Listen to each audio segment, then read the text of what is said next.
Welcome back to the Legend of Dragoon. My name's Cody, and in the last episode we uncovered, quite literally uncovered, a city which was in the middle of a desert and was hiding under a mirage. In this episode, we've run into a house where we found someone who refers to Rose as Rosie, so obviously they're quite familiar with each other, which is probably the first person that we've met who actually knows Rose, because she's been pretty mysterious through most of the game, but we're finally getting into her backstory, because this is Disc 4 and we finally discovered that Rose is the black monster who has been living for 11,000 years and killing off people every 108 years, been killing off towns and things to stop the destruction of Earth. So she's obviously got quite a complicated past, which is probably why she only wears one sock. So yeah, this is Charle Frahma, who we've met before, we've heard about before. We heard about her in the last episode. She's the older sister of Melbu Frahma, who was sort of the emperor of the Winglies 11,000 years ago, who enslaved humanity and all the other races. So obviously this lady is quite different, because I can't imagine the emperor going, "Hello Rosie darling." So we're gonna get a bit more story. We're gonna find out about the Signet Sphere, about the moon that never sets, so there's a big moon in the sky that's really creepy and it glows sometimes. And that's been the thing since the second disc or so that we've been wondering. And about my father, for those of you who for some reason started this disc without watching the end of the last disc, it's not that strange, I guess. You probably, people who've coming in fresh. It turns out the Dark's father is actually Zieg is the one thing that It turns out that Dark's father Zieg is the villain here. He's plotting to destroy the world for some reason.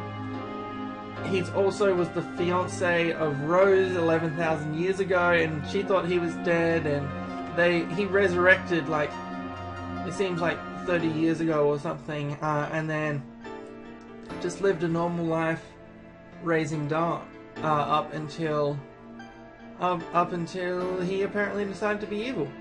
I want to talk alone with Zieg about our memories. I agree. Let's see. So about the Signet Sphere.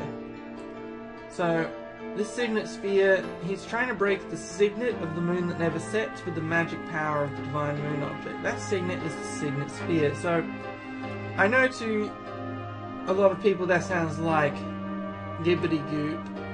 It sounds like Final Fantasy 13 going spiraling out of hand, but the basic idea of this is we don't want the moon to, let's say, crash into the Earth and destroy everything, so we need to stop them from breaking the seal on it.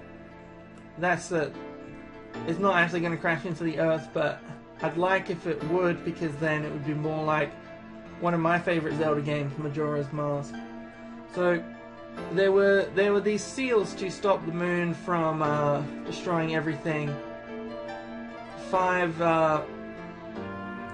There were 5 originally, but a couple of the cities were, well, we're about to find out. One was destroyed in the royal capital, Cadessa, during the Dragon campaign. And the other was lost when the Divine Dragon assaulted the Crystal Palace. So that was the glowing stuff that was happening in the Crystal Palace in the last disc. So yeah, so what we need to do is protect these Signet Spheres, I suppose, which I think are located in Wingly cities, which we obviously haven't been to yet, because they're ancient Wingly cities, and if we were there we would have collected them. So we've got a few new places to head out. Yeah, so there's a whole lot of mysteries. Zieg seems to know a lot of things that he really shouldn't. about the moon that never sets. It's the 108th fruit the divine tree dropped. It was conceived with the god of destruction that ends the world. Yeah, we know that part. So basically, yeah, its soul is hiding in Shana, and its body is the moon. And if they're ever brought together, they will destroy everything. So, yeah, her baby brother, Melbu, who was only, you know, she must be like 11,000 and, you know, something, and he's like 11,000 and something, but I guess it's all relative, huh? Then the soul escaped from the crystal sphere and decided to transmigrate into a human body. Since then it's been called the moon child. So yeah, what we're gonna do is make sure the world doesn't get destroyed. We're finally onto some classic JRPG antics. I want to make items to be able to break this signet, because that's the important question. Why did you install a big red button that said, press here to destroy the safeguards against the Earth's destruction? You know, it's villain 101 to like not do that stuff. I didn't want to, but my baby brother... Okay, so the bad guy insisted that they have a way to destroy it. And that's always a good sign. Yeah, it's in order to draw lots of magical power and rule over other creatures, yeah. Wanted to make him stop being a dictator, because even though we have different appearances or capabilities, we're the same. We should be able to live together on good terms. That's why I created the Signet Sphere, in order to weaken the magic power of the Crystal Sphere. Rose, without telling you that. The 5 signets that protect the moon that never sets will strange the magic power that flows from there. My operation was a big success, I thought. But, yeah, so it seems like they had conflicting ideas on whether he should be an immortal dictator who rules over everyone else, which is fair. I think that's fair. Where are the rest of the Signet Spheres? So, yeah, we need to find these Signet Spheres and protect them. So, how are we going to do that when we don't know where they are? They're located in the ancient cities. The name of the cities are the Magical City Aglis, Law City Xenobatos, and Death City Mayfloor. We've heard of one of these names before, the Death City Mayfloor, which, if you remember, near the end of the last disc, it was apparently still in operation, and the souls of the ancient Dragoons were being dragged there, and Charle was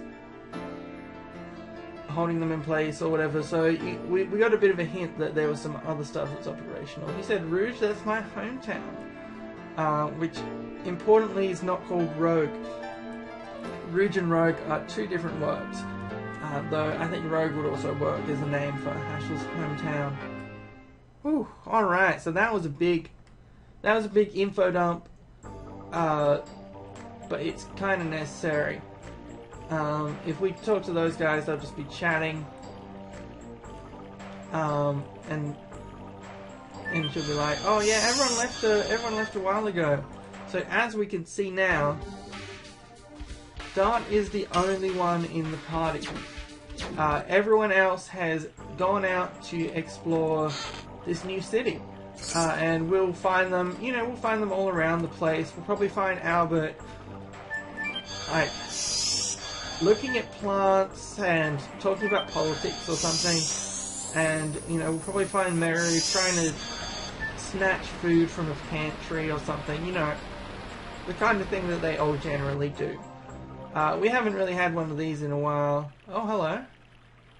Here's the piranha plants. Now way is open. Shana, I'll be there soon. Oh, and here's Rose. Oh, this music is pretty cool.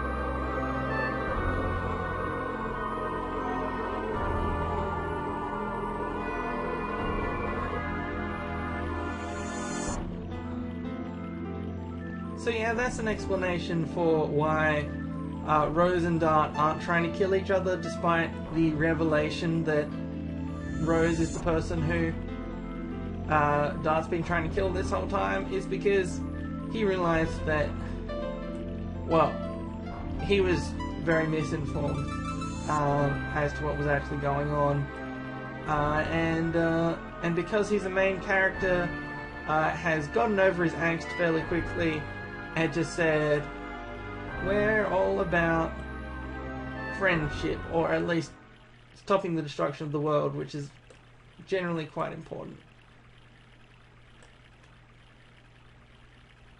Let's go see everybody. This is just the beginning. The beginning of the end. Oh, in the mouth of this, acquired Stardust. We haven't got any Stardust in a while, but, you know, this is, well, I wouldn't call it a spoiler, it's just, you know, something that happens a bit later on. We're going to have the chance to more easily travel back to old locations later on, like the equivalent of getting a, you know, Pokemon that can learn fly, that kind of thing. And it will greatly help us out in our search for the Stardust. That's when I plan to head back around and collect them all. What have we got here? Oh, I found 2 of them. It's not true. The reason I hate roses is because I see my mother in roses. Oh, apparently she's having a therapy session. So, yeah, Miranda doesn't have a good past. She got rescued by this Queen Teresa, or, you know, or something like, she got adopted by this Queen Teresa, but she had another mother who wasn't a very good mother, and it's just not a fun time. Not a fun time for anyone. Keep that in mind. Everyone's past will wrap around by the end of this to be relevant to just some things that happen later on. So yeah, Hashel's daughter ran away, so he's personally connected to some of this stuff about people disappearing, about mothers leaving their children and all this kind of thing. Hashel's been drinking too much since he heard we're going to Rouge. That's right, drink a little more and let's leave for Rouge at once. It's hometown, of course, to save the world. Obviously. Give me a drink too. Alright, everyone get a drink. Everyone get some Wingley wine, I guess, or whatever Wingleys drink. I mean, I can't imagine they're like a Scotch kind of people. I'd imagine, you know, I don't know. And they seem kind of posh, so maybe wine. Maybe they drink wine with like their pinky out. I don't know if that's even how you poshly drink wine, but it's how I imagine Wingleys do it. I'll see you in the next episode. We're going to find the rest of our party, because we've got 4 members of the party in here at the moment. Yeah, we've got 4 members, and we need to find Albert, Meru, and Kongol. I'll see you then.